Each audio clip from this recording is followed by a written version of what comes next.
a todas.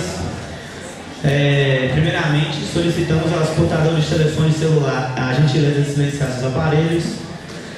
A Universidade Federal dos Vales de Jequitinhonha e Mucuri tem a honra de recebê-los para a cerimônia de abertura do primeiro encontro de saúde mental na UFPJM.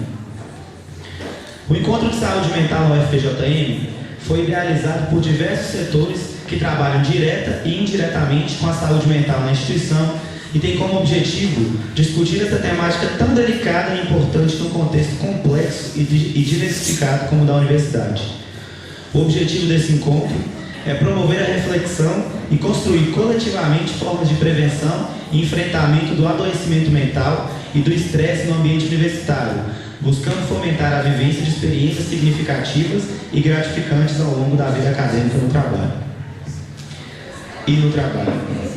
Dando início ao primeiro encontro de saúde mental na UFPJM, convidamos para a palestra de abertura Suicídio no Contexto Universitário o professor Humberto Corrêa da Silva Filho, professor titular de Psiquiatria da Faculdade de Medicina da UFMG, membro permanente e orientador de mestrado e doutorado no programa de pós-graduação em Medicina Molecular e no de Neurociências, foi presidente da Rede Mundial de Suicidólogos, presidente da Associação Latino-Americana de Suicidologia e presidente da Associação Brasileira para o Estudo e a Prevenção do Suicídio.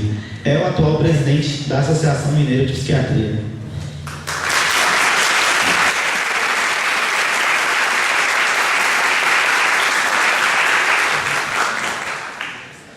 Como mediadora da palestra, convidamos a professora Nádia Verônia Halbut, pediatra, doutora em saúde da criança e do adolescente pela UFMG, especialista em saúde mental comunitária pela PUC Paraná, associada fundadora da Associação Brasileira de Estudos e Prevenção do Suicídio, professora da Faculdade de Medicina e coordenadora do Grupo Vida de Suicidologia da UFPJM.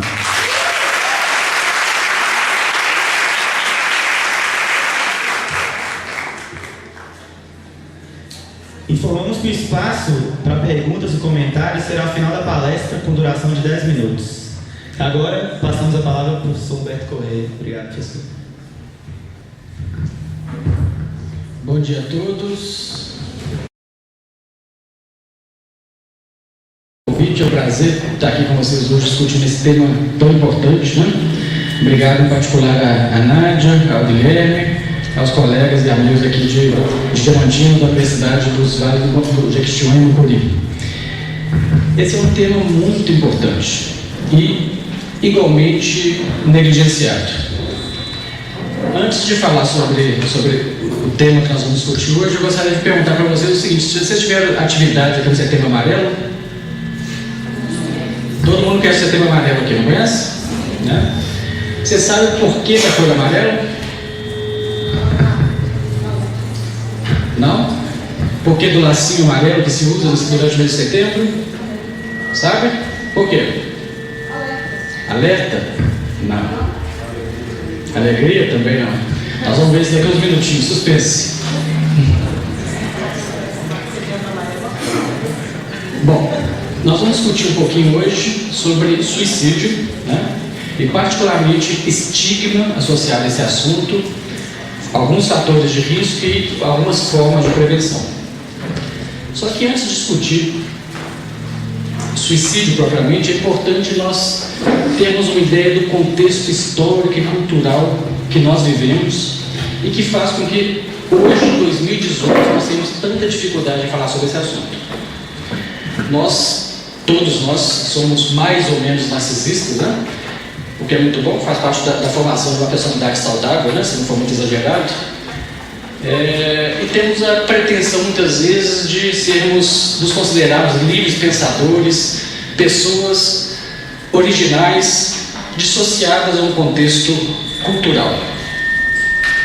Eu espero mostrar para vocês hoje que tudo que nós pensamos sobre suicídio tem raízes profundas em coisas que aconteceram 1000 anos atrás, 1500 anos atrás, 2000 anos atrás, e nós não percebemos isso. Vamos começar do começo, a origem dessa palavra. Essa palavra suicídio é uma palavra latina que teria surgido da junção de dois vocábulos, o pronome sui, si mesmo, E o verbo caedes, ação de matar, de matar. Então, suicídio seria ação de matar a si mesmo. Uma palavra latina. Então, nós imaginamos, nós sabemos ser uma palavra latina, onde surgiu essa palavra pela primeira vez. Em Roma, não é verdade? Na verdade, nós temos desconfiado do bom senso sempre. Está dando um...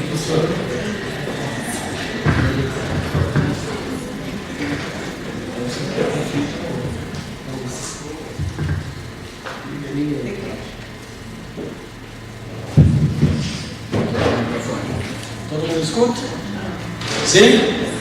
Bom, se nós nos fiarmos em Esquirol, um psiquiatra francês, discípulo de Pinel, em 1838 ele escreveu esse livro, As Doenças Mentais. É um livro importante porque é um dos primeiros livros que tem um capítulo dedicado ao suicídio, capítulo 10.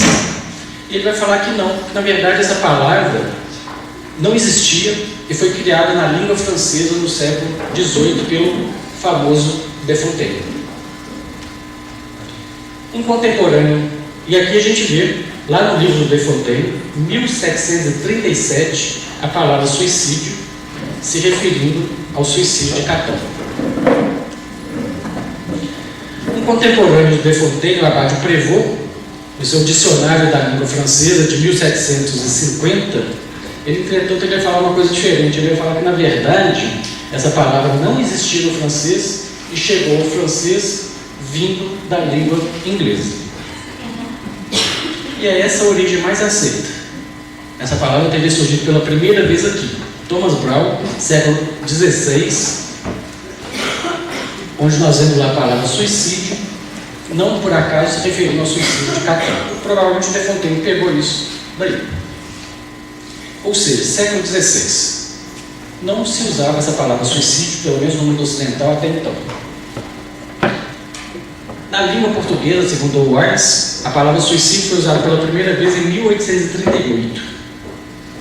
Provavelmente médicos que leram o livro do Esquirol em francês e começaram a usar na língua portuguesa. Eu faço esse preâmbulo para fazer a seguinte pergunta: será que essa palavra que não existia significa que o ato de matar a si mesmo não existia? Era um fenômeno muito raro? O que vocês acham? Existia ou não? Existia? Por que não existe uma palavra para designar isso? Estranho, né? Oi? Tabu? Pode ser. Na verdade, sempre existiu suicídio. Nós temos evidências de suicídio mesmo em povos pré-históricos, antes do advento da linguagem, pela forma como determinados corpos foram encontrados. Os romanos nunca usaram a palavra suicídio, eles usavam o termo morte voluntária. E cada povo, cada cultura, tinha uma forma diferente de perceber o suicídio. E às vezes o mesmo povo, ou a mesma cultura, ao longo do tempo, vai ter percepções diferentes. Os egípcios, por exemplo, né, Cleópatra, ela tinha um clube dos adoradores do suicídio. Na época de Cleópatra, o suicídio tinha um certo charme. Ela, inclusive, se mata, se suicida. Né? Nós temos um poema egípcio de 2500 a.C. O título é Diálogo de um homem cansado de viver com a sua alma. É basicamente um melancólico grave, um deprimido grave, discutindo com a sua alma sobre o seu desejo de morte. Entre os maias, eles tinham uma deusa, a deusa Ixtap, a deusa protetora dos suicidas. Entre eles, quem suicidasse tinha direito a uma deusa que os acompanhava no pós-vida. Entre os vikings, um guerreiro, quando morria em batalha, ele participava no Valhalla de um banquete eterno ao lado dos deuses. Se um viking morria doente numa cama, ele ficava no estábulo junto com os escravos. O suicida tinha o direito de participar desse banquete. Não ao lado dos deuses, mas ele participava do banquete. Para um viking era melhor você suicidar do que morrer doente na cama. E entre os orientais nos chegaram milhares de relatos de suicídios, particularmente aqueles suicídios ditos altruístas. Nas comunidades japonesas primitivas, quando faltava comida, os idosos se afastavam para morrer sozinhos, para sobrar mais comida para os mais jovens. Na Segunda Guerra Mundial, a gente viu, por exemplo, os kamikazes. Né? E nós temos ainda N exemplos de suicídios altruístas nos orientais. Nós vamos brincar que no Brasil, altruísmo nem no suicídio, né?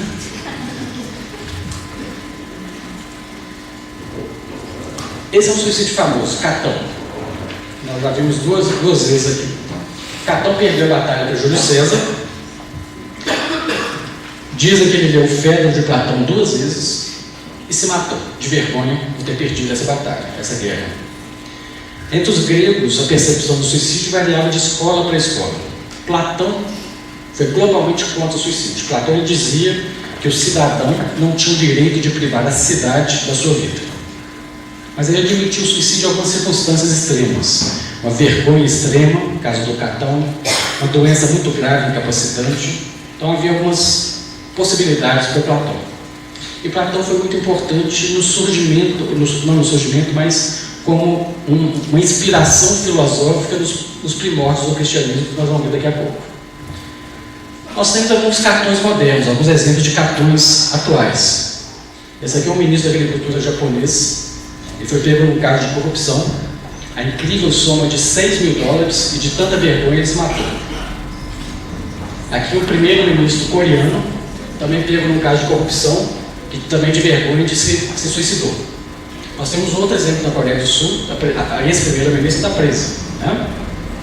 E talvez o caso mais emblemático de todos, um deputado federal norte-americano, anos 80, na véspera de sair a sentença dele pelo Tribunal o STF norte-americano, ele convocou uma entrevista coletiva, milhões de pessoas assistindo aquela entrevista, e ele suicidou ao vivo. 20 milhões de pessoas assistindo o suicídio dele ao vivo. Não sei se vocês estão pensando a mesma coisa que eu estou pensando, mas isso aqui no Brasil vai ser uma carnificina, né?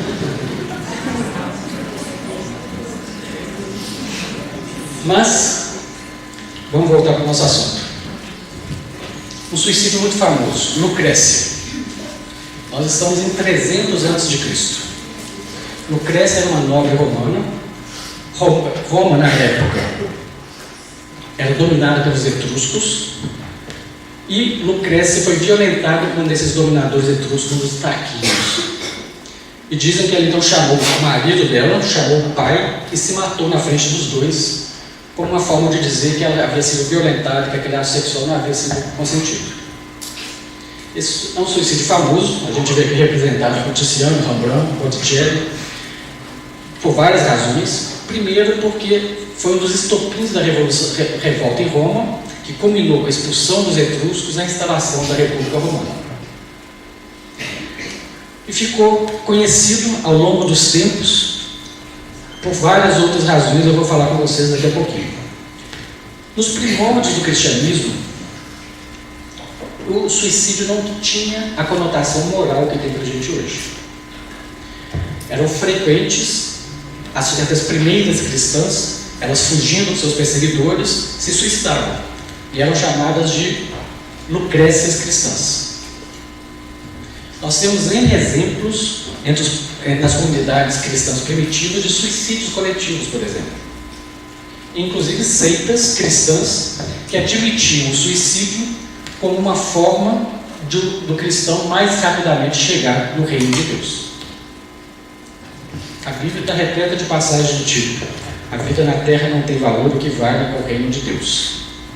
Isso, ao pegar a letra, pode servir como uma admissibilidade do suicídio. Isso começou a mudar num determinado momento, num determinado ponto. E se a gente consegue estabelecer uma data, é certamente essa aqui: Santo Agostinho, Cidade de Deus, século IV depois de Cristo. O que ele vai falar? Aqueles que matam a si mesmos são covardes e incapazes de enfrentar os seus testes. É sua vaidade que os induz a dar importância ao que os outros pensam deles. Nenhuma circunstância desculpa o suicídio, nem mesmo o estupro. Se a alma de Lucrécia permaneceu inocente, ela não tinha razão para se matar. Para Santo Agostinho, o suicídio não é um pecado, é o maior pecado de todos. Ele vai pegar o 6º mandamento: não matarás, vai colocar uma vírgula por conta própria e vai dizer, nem a si mesmo. Para Santo Agostinho, o suicídio é um homicídio do indivíduo contra si mesmo e pior, feito por vaidade, futilidade. Santo Agostinho é um dos pilares do pensamento cristão ocidental.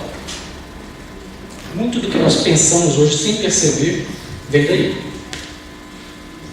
A história é mais complexa. Na verdade, Santo Agostinho não era católico na origem, se converteu tardiamente, foi nomeado bispo de Hippo e ele entrou numa disputa política, teológica, com uma das seitas que eram dominantes no norte da África, que eram os donásticos. Uma dessas seitas que admitiam a possibilidade do suicídio. Então, Santo Agostinho ganhou essa disputa, se tornou um dos patriarcas do pensamento cristão ocidental.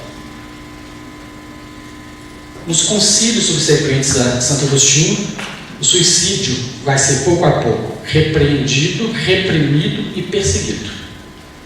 O concílio de Ars de 462 d.C. determinou que o suicídio só podia ser fruto de uma fúria demoníaca. Isso não é coisa de Deus, é do demônio. 100 anos depois, o concílio de Braga e Toledo vai dizer que o suicida não tem o direito de ser enterrado no cemitério cristão e nem de receber as honras fúnebres. Quem tenta suicídio vai ser excomungado da comunidade cristã. E assim foi ao longo dos tempos. Os vários estados que foram surgindo na Europa, todos eles incluíram nos seus códigos penais e civis punições ao suicídio para quem tentasse suicídio. O rei Edgar da Inglaterra do século X determinou que o suicida seria classificado na mesma categoria de assassinos de todas as espécies. Luís XIV determinou que o suicida seria arrastado em praça pública, o rosto voltado para o chão, e depois esse corpo seria esquartejado e jogado no destruído. Vários estados determinaram que a família não teria direito a herdar os bens de um suicida. E vários estados determinaram que quem tentasse suicídio responderia a um processo criminal, cujo resultado poderia ser a pena de morte.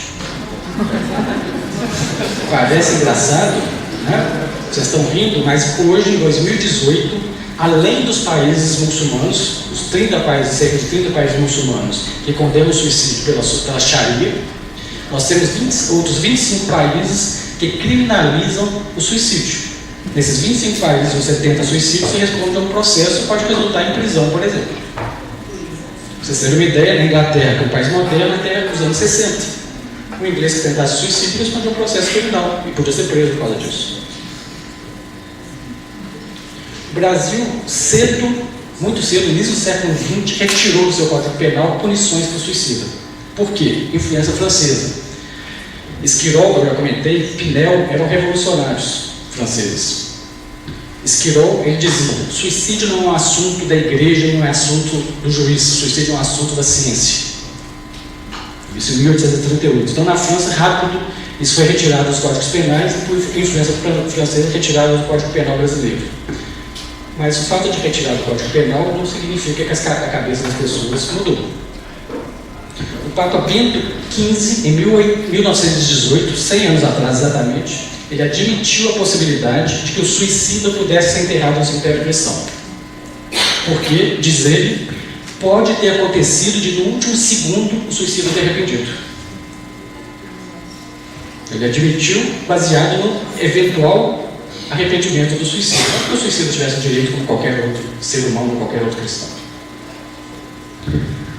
Isso é muito pesado, porque até hoje, eu trabalho com suicídio há 30 anos, até hoje a gente vê, eu recebo notícias do interior de Minas Gerais afora, de suicidas em que o pároco proibiu de ser enterrado no cemitério da igreja, porque tem um peso muito grande para muitas famílias, para muitas pessoas.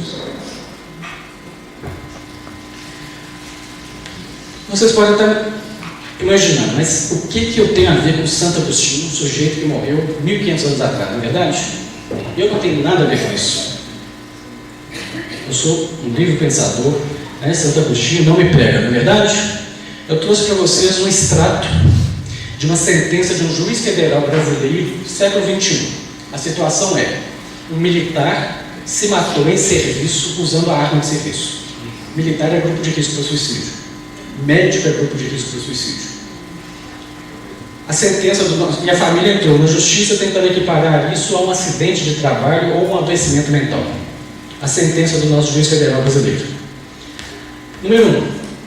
Sendo o suicídio um fato interno decorrente da própria vontade do suicídio, não da vontade ou fato de outro, o primeiro grande erro, já que nós vamos ver daqui a pouco, é que praticamente 100% dos suicidas têm uma doença mental no momento em que eles se mataram.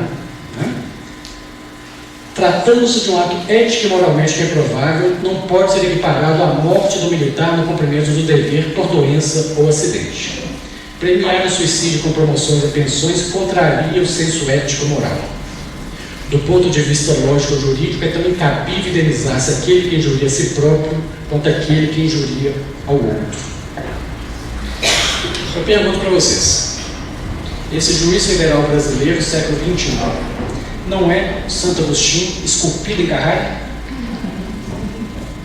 Não é? Talvez esse juiz nunca tenha lido Santo Agostinho, mas nós não precisamos ler Santo Agostinho para pensar sobre Santo Agostinho. Isso é cultura. Isso é um vírus que foi introjetado no nosso DNA desde o dia que nós nascemos. É o que nós respiramos todos os dias. Aliás, eu recomendo ler Santo Agostinho, porque ele é brilhante, ele é sensacional. Consequências desse tabu. Aquilo que é tabu, aquilo que é estigma, nós não falamos, nós fingimos que não existe e jogamos para debaixo da ponte. Nós não estudamos, não aprendemos, não pesquisamos. Mortes nos Estados Unidos em 2009. Diabetes, câncer de pulmão, suicídio. 37 mil. Esse número está desatualizado. Os números de 2 meses atrás dos Estados Unidos são 45 mil suicídios. Aumentou praticamente 20% em 20 anos. Investimento em pesquisa pelo NIH. O NIH é como se fosse o CNPq deles para a área de saúde, né? Guardadas todas as estratosféricas diferenças. Investimento em diabetes, câncer de pulmão, HIV, suicídio. O que é tabu não existe. Então nós não pesquisamos, não investimos, não aprendemos, não prevenimos. No Brasil, segundo o DataSUS de 2012, são 12 mil óbitos todos os anos por suicídio. Segundo o mesmo DataSUS, são 10 mil óbitos secundários ao vírus do HIV no Brasil. Com nuances nesses números. Nós temos certeza absoluta que esses 10 mil óbitos secundários ao HIV são muito próximos da realidade, a perda é pequena. Nós temos certeza absoluta que esses 12 mil óbitos secundários a suicídio são absolutamente subnotificados. É muito mais do que isso. Não preciso lembrar para vocês a absoluta desproporção que existe em termos de investimento em pesquisa e prevenção em uma causa e outra. Os nossos jovens hoje morrem muito mais de suicídio do que de HIV.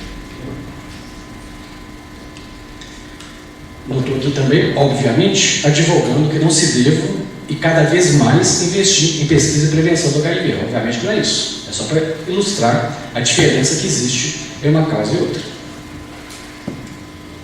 E aí surge o Setembro Amarelo.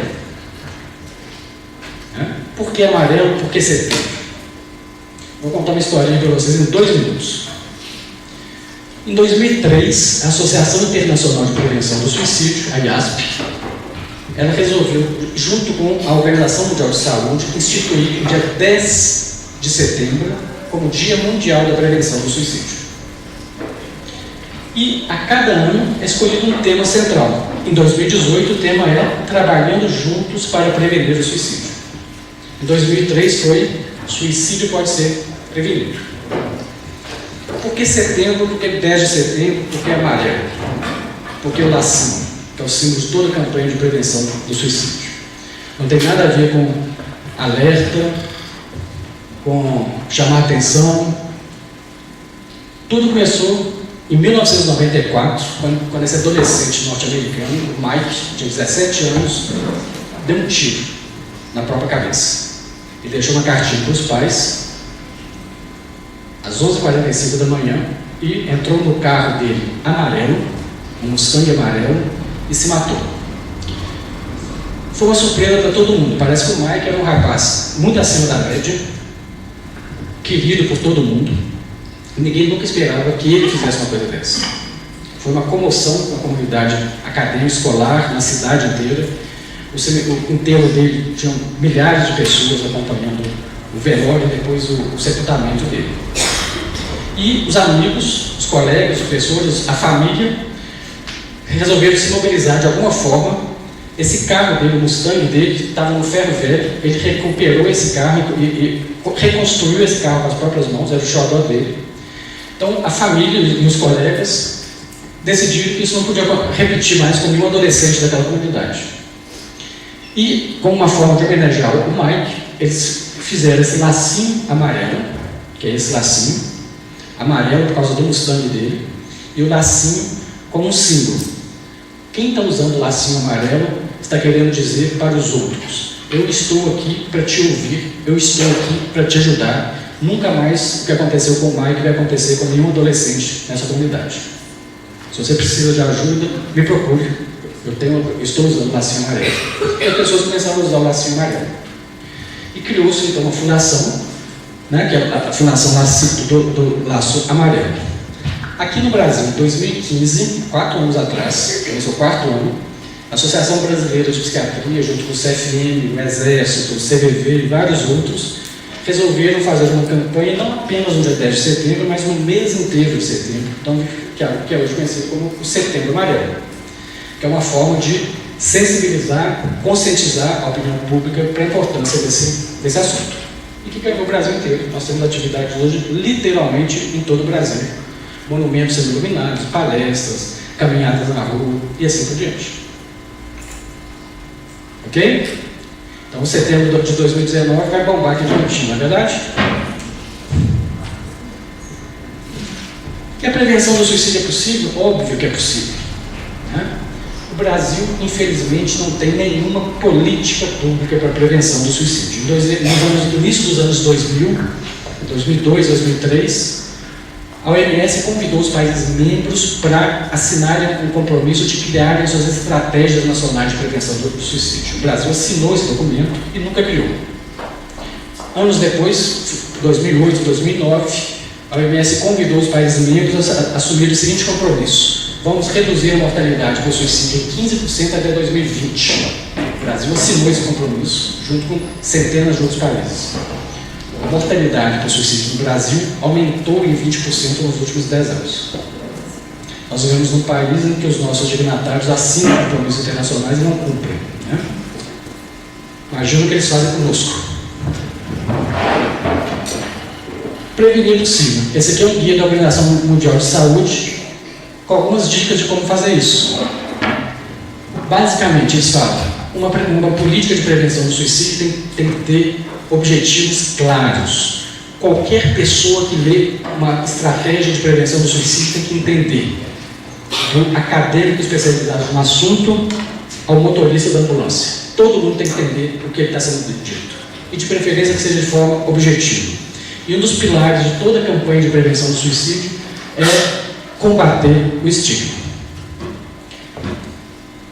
Eu trouxe para vocês um videozinho que nós produzimos esse ano com o Setembro Amarelo, que tem esse objetivo de chegar ao público leigo falando do suicídio de uma forma leve, mas que sensibilize as pessoas.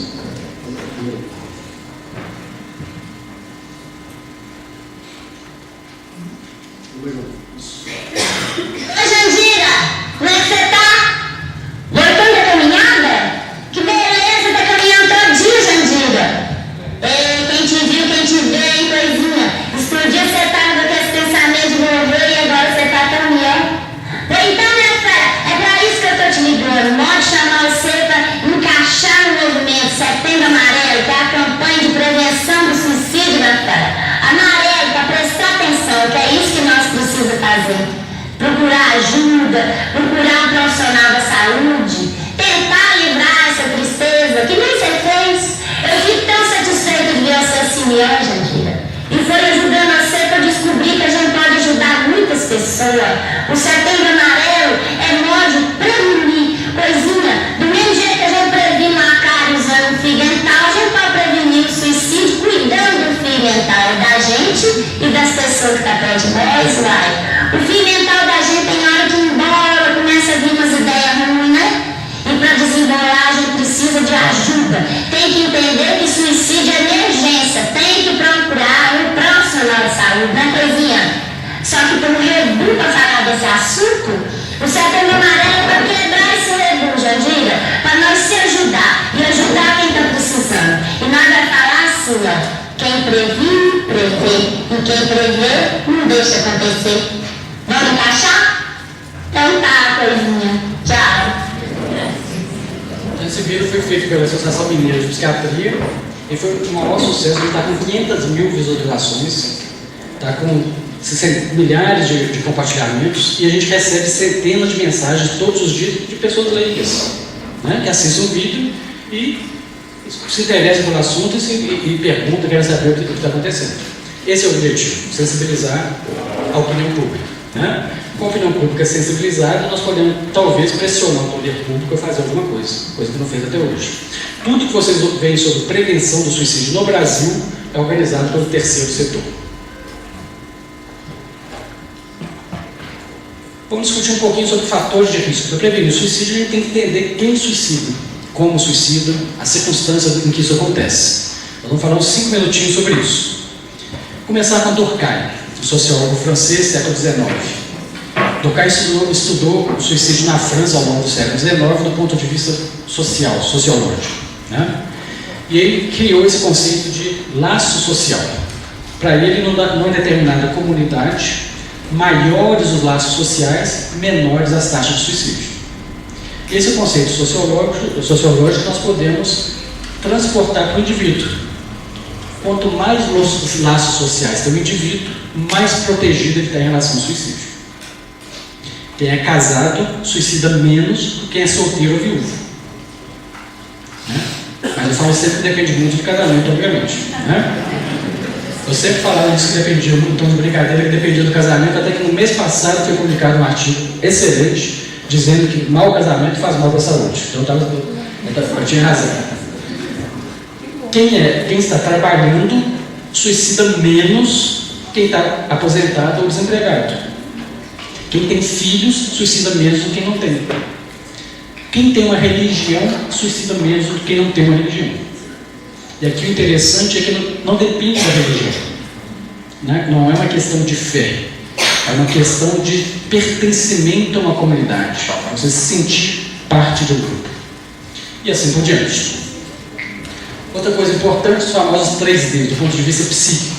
Sentimentos de desespero, desamparo e desesperança. Você perder a esperança no futuro, se sentir sozinho e em desespero. Nada vai melhorar. A gente tem que estar sempre perguntando e conversando com as pessoas, com os nossos pacientes. Do ponto de vista sociodemográfico, quem suicida mais, homem ou mulher? No mundo inteiro, com exceção de um país, homens suicidam 3 a 4 vezes mais do que as mulheres. Essa é uma regra quase universal. Existe uma única exceção no mundo, que é a China. É o único país do mundo em que mulher suicida mais do que homem. Por uma razão que acreditamos seja mais conjuntural, de mudanças sociais que eles estão passando.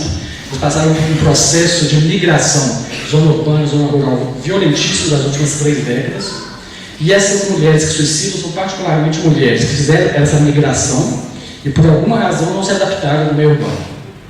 Né? Então parece algo circunscrito esse momento que a China vive. Mas no mundo inteiro, desde Durkheim, homens suicidam 3 a 4 vezes mais do que as mulheres.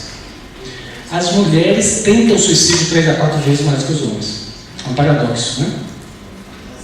Isso é importante em termos de prevenção. 60% dos homens morrem no primeiro ato, na primeira tentativa. A maioria das mulheres sobrevive à primeira tentativa. Então, isso em termos de prevenção faz uma diferença enorme. Né? Nós não podemos esperar o homem fazer uma tentativa. Outra coisa importante: doença mental. Os estudos mostram que praticamente 100% de quem suicida tinha uma doença mental no momento em que eles se mataram. Esse é um estudo da Organização Mundial de Saúde de 2002, onde eles avaliaram 15 mil suicídios e eles puderam concluir que em 98,5% dos casos era possível atribuir uma doença mental àquela pessoa que se matou. Vocês vão me perguntar, e o outro 1,5%? O outro 1,5% eles não puderam concluir se havia ou se não havia uma doença mental. Arredondando, a gente disse que praticamente 100% dos suicídios tinham uma doença no momento em que eles se mataram, e em primeiríssimo lugar, a depressão. A depressão é responsável por metade, aproximadamente, de todos os casos de suicídio no Brasil e no mundo. Mas não é exclusivo da depressão. Transtorno bipolar na fase depressiva, transtornos relacionados a abuso de substância, esquizofrenia, transtorno de personalidade. E quanto mais diagnósticos tem a pessoa, maior o risco. Se é uma depressão, mais dependência de álcool, coisa que a gente vê com muita frequência em homens, mais, por exemplo, transtorno de personalidade, o risco é altíssimo. Tá? E por que homens suicidam mais do que as mulheres, se as mulheres tentam suicídio mais do que os homens? Alguém tem alguma ideia? O método utilizado. O que mais? Alguma outra ideia? Algum outro palpite? Não entendi. Mais facilidade de conversar? O homem não procura um tratamento adequado. Verdade. Tudo isso que você está falando é verdadeiro. Oi? Coragem. Você sabe o que o Durkheim falou lá, escreveu lá no livro dele no século XIX? Sabe? Quem vai falar isso é Durkheim, não sou eu não, hein? Por favor. Né? Tem cheio de mulher aqui, senão você não bater em mim. Durkheim falou que faltava imaginação às mulheres até para conseguir se matar. Mas óbvio que não é isso, né? Algo que definitivamente as mulheres não podem ser acusadas de falta de imaginação, não é verdade? Esse aqui é um estudo europeu, 4 países, Alemanha, Portugal, Hungria e Irlanda. Eles estudaram suicídio e tentativa de suicídio nesses 4 países. Diferença entre homens e mulheres. Eles observaram que a diferença entre homens e mulheres se devia basicamente à letalidade do ato. O ato do homem era muito mais letal do que o ato da mulher. E o que estava por trás disso é, obviamente, o método. Homem vai usar método violento, arma de fogo, pular de algum lugar. Mulher, em geral, ingestão de uma substância.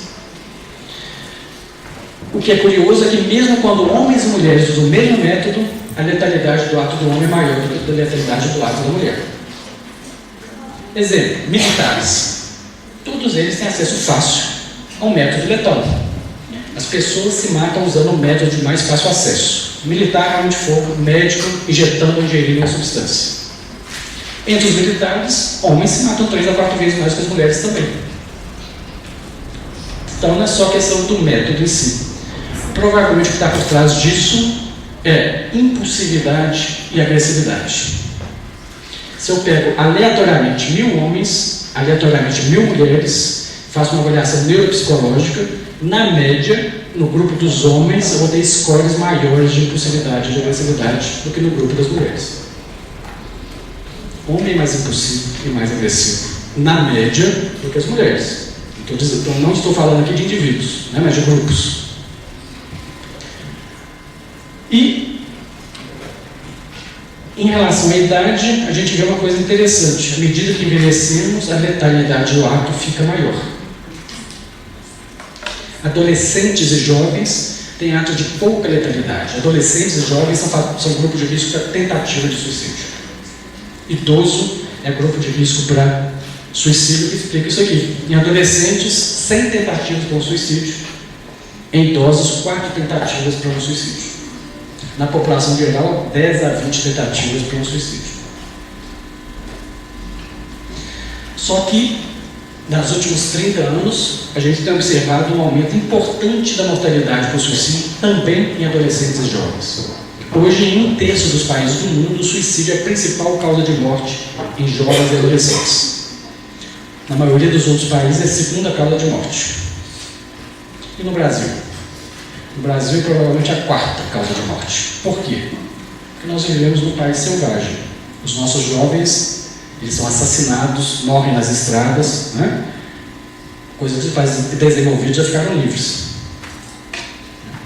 Mas o suicídio também é importante nos nossos jovens. Esse aqui é o número de suicídios em adolescentes de 10 a 19 anos no Brasil.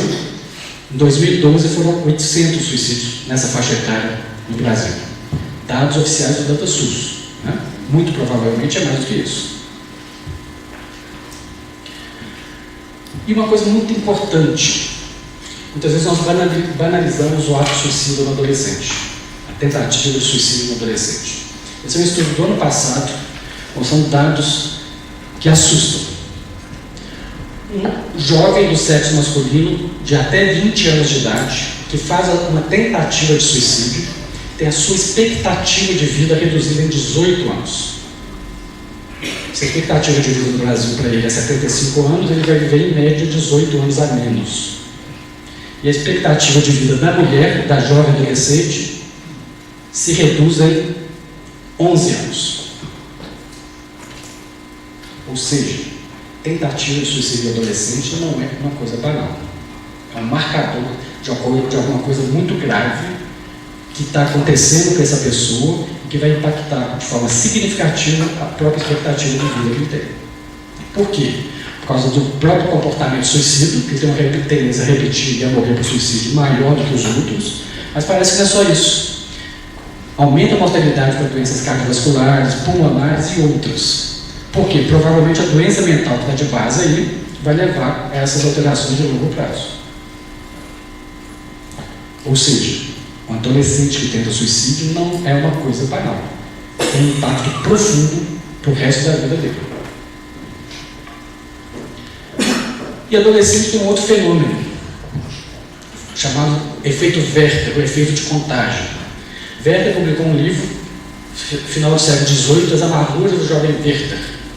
E o personagem principal, Werther, numa desilusão amorosa, na verdade ele tinha uma paixão platônica não correspondida, ele se mata, então ele se dá um tiro. Após o lançamento desse livro, teve uma epidemia de suicídios em alguns países da Europa. Jovens, sexo masculino, que lendo o livro se identificavam com o personagem principal e se suicidavam. Muitas vezes usando o mesmo método e às vezes deixavam o livro aberto nessa página. Esse livro chegou a ser retirado de alguns países. Né? Então isso é conhecido como efeito Werther, que é o contágio do suicídio que a gente vê muito em adolescentes. Numa comunidade acadêmica, quando acontece o suicídio de um estudante, nas dias e semanas seguintes, aumenta a ideação suicida, aumenta o risco de comportamento suicida nos colegas. Ano passado, aliás, esse ano, no final do ano passado e esse ano, nós tivemos 4 suicídios numa determinada faculdade de medicina em Belo Horizonte, no espaço de 6 meses. Foi todo mundo em pânico, né? Nós publicamos essa nota, falando sobre isso e alertando principalmente para isso, o efeito Werther. Quando acontece um suicídio, aqui ou em qualquer comunidade acadêmica, medidas têm que ser tomadas para conter isso. As pessoas têm que falar sobre isso, têm que se manifestar sobre isso, que é uma forma de você reduzir a tensão e reduzir o risco de comportamento suicida, né, nos dias, nas semanas seguintes. Cada comunidade, de acordo com as suas características, tem que encontrar a forma mais adequada para aquele ambiente, para aquela comunidade. Né? Numa determinada comunidade, você vai fazer um ato ecumênico, você vai fazer uma caminhada, coisa do tipo. Cada local vai ter a sua particularidade. Outra coisa importante que aconteceu no passado foi esse seriado. Vocês assistiram? Foi um terror. Tudo que você não deve fazer e falar sobre suicídio foi mostrado nesse seriado. Então você tinha uma jovem bonitinha, né, que se matou e deixa 13 fitas, entre aspas, explicando os motivos do suicídio dela e culpabilizando algumas pessoas. Uma certa glamorização do suicídio até. Nós nunca especulamos sobre razões que teriam levado uma pessoa a se matar. E, pior do que tudo, o vídeo aqui não está muito bom, mas aparece a cena dela se cortando, dela se matando no seriado. Os adolescentes, eles não sabem como fazer. O seriado mostrou como que eles têm que fazer para se matar. 99% dos adolescentes, eles não sabem como fazer. Eles vão, entre aspas, cortar o pulso, mas vão fazer isso de forma errada. O seriado mostrou a forma certa de fazer isso. Durante semanas após a exibição do seriado, aumentou em 400% o número de chamados de jovens e adolescentes no CBB, por exemplo. Aumentou o número de suicídios nessa população por causa do seriado? Nós não sabemos ainda. Nós vamos saber isso com o tempo. Fizemos um estudo para avaliar isso. Outro fenômeno foi esse aqui, tal da baleia azul, que foi uma grande fake news. Nunca existiu baleia azul no Brasil. Segundo a Polícia Federal Brasileira, não há um único caso de suicídio no Brasil atribuído à baleia azul. No entanto, durante meses não se falava em outra coisa. Eu fui chamado em escolas, conversar com os pais, com professores, todo mundo em pânico, para algo que não existia. A mídia não falava em outra coisa. Eu me lembro, um belo dia, o nosso jornal daqui de Minas Gerais, o Estado de Minas, colocou uma baleia de todo tamanho por metade da primeira página. Essa mídia é muito perversa. Por quê? Na hora que nós os convidamos a falar sobre suicídio de forma acadêmica e educativa, eles se recusam, eles dizem que não podem falar sobre suicídio, que se estimula o suicídio. Mas eles não têm nenhum pudor de, na hora de vender jornal, colocar uma baleia de todo tamanho na primeira página. Pensando nisso, ano passado nós criamos um projeto de extensão lá na faculdade, que é o VIDAS, Veículo Inspirador de Amanhãs Solidários. Qual que é a ideia por trás do projeto? Bom, adolescentes e jovens estão o tempo inteiro no mundo virtual, nas mídias sociais, Facebook, Instagram e etc. E nós então temos um grupo de estudantes de medicina e de outros cursos agora, e em parceria com a Agência de Comunicação do Belo Horizonte, que faz isso voluntariamente, de forma gratuita, nós alimentamos as redes sociais com boas notícias. Então esses alunos ficam pesquisando tudo que acontece de bom, que acontece no mundo, para a gente ir postando nas mídias sociais. A ideia por trás é, as mídias têm uma predileção quase perversa pelas coisas ruins que o ser humano faz. Vamos fazer o contrário, vamos fazer o trabalho contrário que eles fazem. E aí que surgiu essa ideia. Então, e a gente vai postando as coisas. Por exemplo, pai da primeira transexual de Jundiaí, que usa o nome social, leva ela à balada para protegê-la de agressões. Cariocas fazem fila espirrar sobre apoiar refugiado sírio agredido em Copacabana. Esse aqui é um rapaz que conseguiu tirar a foto da carteira de motorista rindo. Isso viralizou. Depois dele, vários outros mandaram suas fotos, todo mundo, no Brasil afora, todo mundo rindo na hora de tirar a carteira de motorista.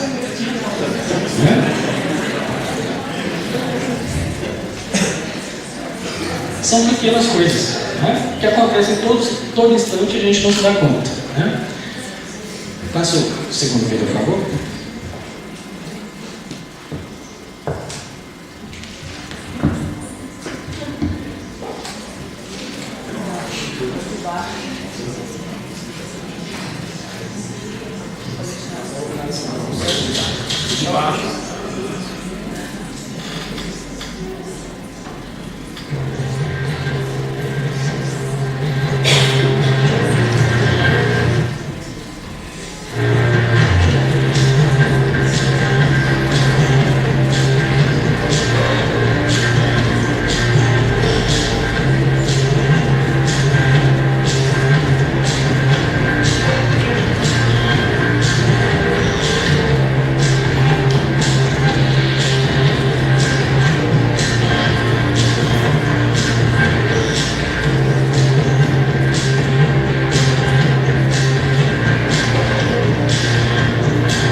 Projeto, a FAPEMIG nunca deu um centavo, só fizeram o vídeo.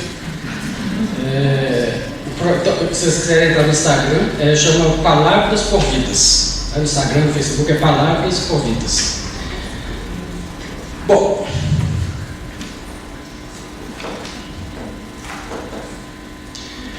eu falei de alguns fatores de risco, mas óbvio que tem muito mais do que isso. Nós não vamos entrar em detalhes, para isso eu trago um curso de um dia inteiro só sobre fatores de risco.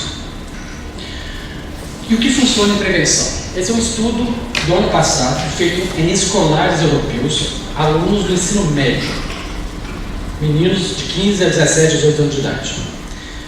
Eles testaram 3 formas de prevenção do suicídio nesses escolares e viram que uma forma foi eficaz na redução do comportamento suicida ao longo de todo o ano escolar. No primeiro mês de aula, eles pegaram todos esses meninos de todas essas escolas, e esses meninos tiveram aulas sobre o que é depressão, ansiedade, angústia. Monitores foram treinados e tinham atividades de grupo com esses alunos para discutir esses assuntos. E foi feita uma cartilha falando sobre suicídio, mutilação, automutilação, que esses adolescentes receberam. Isso aconteceu no primeiro mês de aula. Isso bastou para reduzir o comportamento suicida ao longo de todo o ano escolar. Falar sobre suicídio nas escolas de forma adequada reduz o risco de suicídio. Isso é algo relativamente simples de ser feito desde que nós treinemos as pessoas para fazer isso. Tá? A nível de saúde pública, o que funciona? Essa é uma revisão sistemática publicada ano passado, quase 200 artigos, mostrando o que funciona e o que não funciona em prevenção do suicídio, tanto a nível de saúde pública quanto a nível individual. Uma coisa que funciona: restrição a métodos. Eu disse para vocês, as pessoas se matam usando um método de mais fácil acesso. Restringir o acesso a um método reduz a mortalidade do suicídio a nível populacional e a nível individual. Alguém que tem uma ideação suicida, um plano suicida, a primeira coisa que tem que fazer é impedir que tenha acesso ao método letal, para dar tempo do tratamento funcionar. Isso começou aqui na Inglaterra nos anos 50, nos anos 60. Na Inglaterra, 90% das pessoas se matavam usando gás de cozinha. Eles começaram a modificar a fórmula do gás de cozinha de forma a reduzir a quantidade de monóxido de carbono, para tornar o gás de cozinha menos letal. O que eles observaram? Número de suicídios nos homens por gás de cozinha. Uma redução enorme do número de suicídios por gás de cozinha na Inglaterra. Mas vocês vão falar, mas esses homens começaram a usar outros métodos. Sim e não. Uma pequena parte usou outros métodos, a maioria não. O número de pessoas que passou a usar outro método é muito menor do que o número de pessoas que não morreu usando gás de cozinha. Ou seja, restringir o acesso ao método reduz o risco de suicídio. A Inglaterra, em 2002, fez a sua primeira estratégia nacional de prevenção do suicídio. De lá para cá, a cada 5 anos, eles fazem revisões dessa estratégia. Então, teve 2007, 12 e 17. E é uma estratégia muito bem sucedida, eles são muito objetivos. Por exemplo, eu vou reduzir o número de suicídios em homens, jovens homens, em 20%. São 1.300 esse ano, isso em 2017. Até 2020 eu quero ter 260 casos a menos. E eles seguem isso ao pé da letra, a cada 5 anos eles fazem uma revisão dessas estratégias. E a Inglaterra, há 15 dias atrás, é o primeiro país do mundo que agora tem um Ministério da Saúde Mental e Prevenção do Suicídio. Essa é a senhora que ocupa esse ministério há cerca de 10, 15 dias atrás.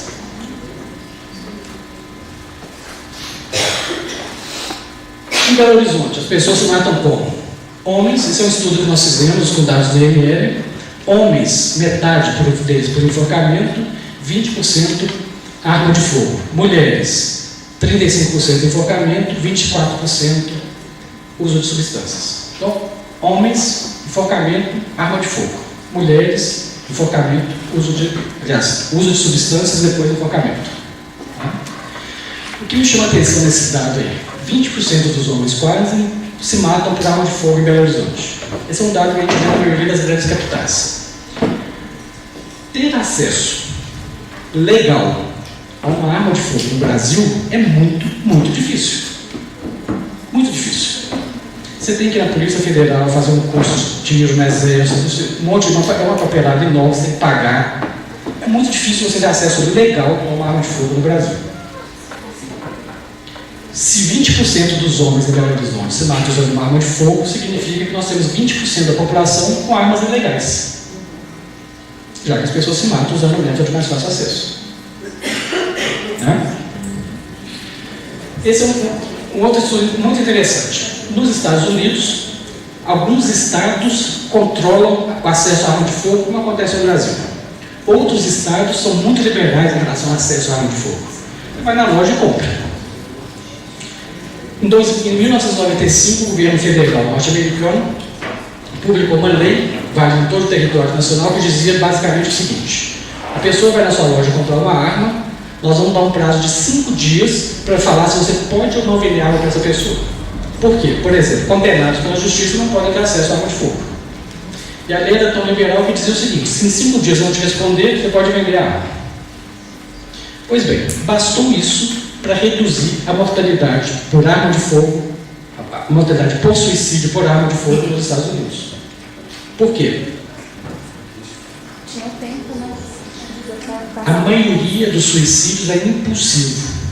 O pensamento passa na cabeça da pessoa, se ela tem acesso ao método, ela vai lá e faz. Se ela tem uma arma debaixo do colchão dela, ela vai pegar essa arma. Se ela vai na loja e compra a arma, ela vai se matar com essa arma. Se ela tem que esperar 5 dias para ter acesso a essa arma, nós temos a grande chance de ter salvo uma vida. Outro exemplo, Montreal. Montreal é uma ilha, várias pontes, e os quebecoises, por alguma razão, tinham uma predileção para pular aqui da ponte de Jacques Cartier. Quase todo suicídio em Montreal, as pessoas iam para essa ponte e pulavam. Como acontece hoje com a terceira ponte em Vitória, por exemplo. Eles então decidiram colocar barreiras de proteção para impedir que as pessoas pulem. Mas tinham várias pontes do lado. O que eles acham de falar? Mas as pessoas não vão pular aqui na Jacques Cartier, mas vão para a ponte do lado. Não. As pessoas deixaram de pular na Jacques Cartier, porque não podiam, era impossível, mas não foram pular nas outras pontes. Eles reduziram o número de suicídios em Montreal. Por quê? O suicídio a escolha do método depende de fatores socioculturais daquela comunidade. No Oriente, nós temos muitos casos de suicídio em que a pessoa coloca fogo no próprio corpo. No Ocidente, isso é raríssimo. Quando a gente vê um caso desse no Brasil, quase sempre é um psicótico, um esquizofrênico que fez isso. E a maioria dos suicídios é impulsiva. A restrição de um método, de acesso a um método, reduz a mortalidade do suicídio, tanto a nível coletivo, saúde pública, quanto a nível individual. Faço o último videozinho, 2 minutinhos. Depois do vídeo eu explico o que é esse vídeo.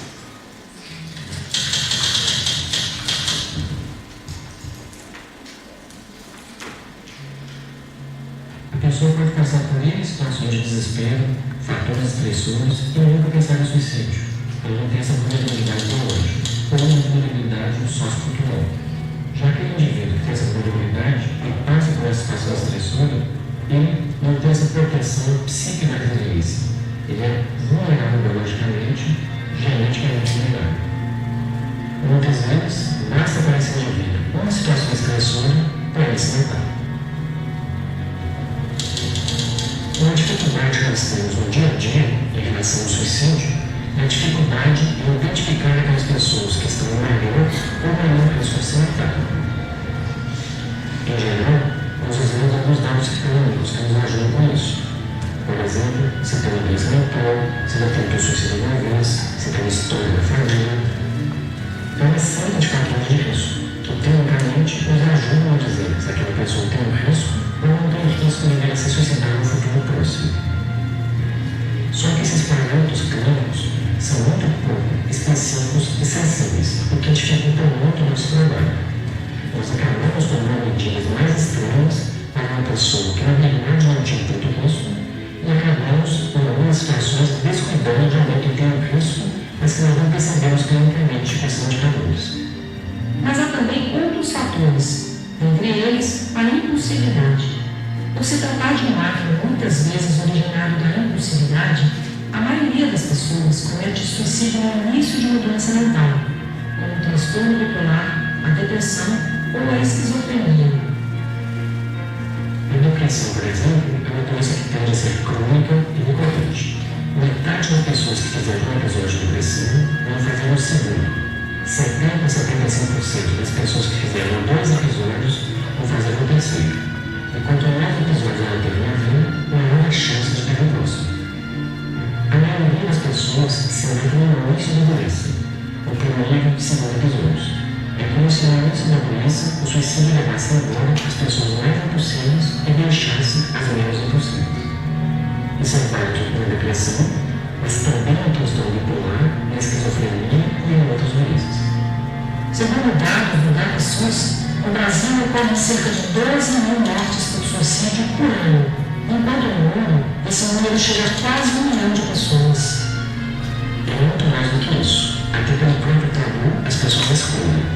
As pessoas têm medo e vergonha de falar sobre isso, que é, na verdade, um assunto de saúde pública. No Brasil, não existem campanhas públicas de prevenção do suicídio. O suicídio é um assunto que é absolutamente negligenciado e tabu. Ele é cercado de um estigma milenar. Até recentemente, era proibido que um suicida fosse enterrado no cemitério cristão e recebesse as honras fúnebres. Até hoje, em muitos países do mundo, o suicídio é criminalizado. Tentar o suicídio corresponde a um processo que, por exemplo, pode resultar na sua prisão. Lutar contra esse tabu, que levou séculos se instalando, não é muito fácil e não damos isso de um dia para o outro. Esse é um vídeo, na verdade é um episódio de 30 minutos. Uma produtora de cinema ganhou um edital da Ancine para produzir 10 episódios de 30 minutos cada um. E o título geral da série é Cientistas Brasileiros entre os Melhores. Eles escolheram 10 pesquisadores brasileiros, são 2 ou 3 aqui de Minas, a maioria de São Paulo. Aqui de Minas fomos eu, um colega da Química que criou um aparelho de purificação de água para ser usado em zonas, comunidades mais remotas. E eles escolheram esses pesquisadores pela produção científica desse pesquisador que tem impacto social, que muda a vida das pessoas de alguma forma. Né? E, muito honradamente, eles me escolheram para fazer um desses episódios de 30 minutos. A partir de dezembro, os episódios, a série inteira, os 10 episódios, estão disponíveis nas TVs Cultura e também no Netflix, que comprou o seriado inteiro, os 10 episódios. Aqui é um extrato de 2 minutos, em dezembro, quem quiser pode assistir os 30 minutos do episódio sobre suicídio. Muito obrigado pela atenção.